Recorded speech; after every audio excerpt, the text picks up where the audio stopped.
Imagine walking home on a quiet summer evening. The sun is setting, the air is warm, and the streets of your city feel completely safe.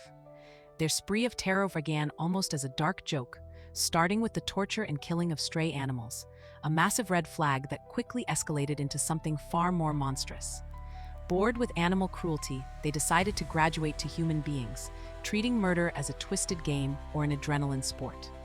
They did not have a specific demographic they targeted, which made them incredibly unpredictable. They attacked men, women, the elderly, and even pregnant women. They didn't rob their victims for money, and they didn't have personal vendettas. The sheer randomness was their most terrifying weapon. They would often strike during the day or in the early evening, choosing moments when their victims were distracted, walking alone, or simply in the wrong place at the wrong time. Their primary method of attack was brutally swift. They would approach a lone pedestrian, start a brief, seemingly innocent conversation, and then suddenly overwhelm them with sudden, blinding violence, typically using blunt objects like hammers or steel rods. They filmed many of their attacks on their mobile phones, creating the infamous and deeply disturbing recordings that later shocked the world. The sheer ordinariness of the attackers is what makes this case so haunting, and it is precisely why your first line of survival defense must always be situational awareness. When you are dealing with opportunistic predators who look like everyday teenagers, you cannot rely on the Hollywood stereotype of the creepy villain lurking in the shadows. You have to recognize the behavioral anomalies. A group of young men who are hanging out in a secluded area with no apparent purpose, or who subtly change their direction to mirror your path, is a glaring threat signal. Your brain will often try to rationalize this feeling, telling you that you are just being paranoid, but you must trust that primal instinct. If a group makes you feel uneasy, even if they look totally normal, you must immediately alter your route. Cross the street, change your pace, and put as much distance between you and them as possible. Never let a stranger close the gap into your personal space under any circumstances. Now, before we go any further into these intense survival strategies, I want to ask you something. Have you ever been in a situation where your gut instinct told you something was dangerously wrong before you even saw a real threat? Drop a comment below and tell me about your experience, because your story might just help someone else trust their own intuition next time.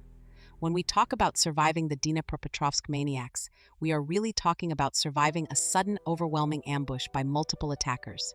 The core safety strategies revolve around maintaining what security experts call the tactical bubble. This means you must actively keep a radius of at least 20 feet between yourself and any unknown group of individuals. If they attempt to breach that bubble, you must act immediately. Do not wait for them to speak or pull out a weapon. The moment you feel cornered, you need to create an escape route. This is where the concept of verbal boundary setting comes into play, but with a crucial twist. In a normal de-escalation scenario, you might use a firm, loud ice to say stay back. However, when facing purely thrill-seeking attackers who are motivated by power and sadism, normal social cues will not work. In these cases, extreme loudness and erratic behavior can actually be Dnepropetrovsk Maniacs. The primary method of attack was brutally swift. They would approach a lone pedestrian, start a brief, seemingly innocent conversation, and then suddenly overwhelm them with sudden, blinding violence, typically using blunt objects like hammers or steel rods. They filmed many of their attacks on their mobile phones, creating the infamous and deeply disturbing recordings that later shocked the world. The sheer ordinary is vital, staying completely at in this case session if that what they teach us aware of cameras, and will often abort their attack rather than risk being recorded in high definition. Reflecting on the dark and horrifying tale of the Dnepropetrovsk Maniacs is never easy, but it is absolutely necessary if we want to understand the extreme edges of human behavior and how to protect ourselves from them. The true horror of this story lies not in the supernatural, but in the grim reality that monstrous evil can wear the face of a smiling teenager on a summer day. The survival tactics we have uncovered today are not just historical footnotes, they are practical, life-saving principles.